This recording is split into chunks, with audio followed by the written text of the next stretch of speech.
Let's go. I got my Berkley lightning shock rod. I really like this thing. I caught a almost 7-pounder on it. Oh, there we go. A nice one. Woo! Woo! You guys, you got a nice winter bass? Yeah, buddy.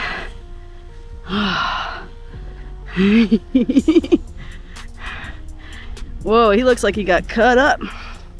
Maybe by an osprey or something. We'll get him back.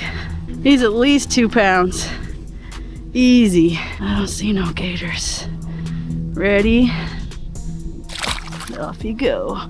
On the underspin. He chomped it. Chomped that saucy swimmer.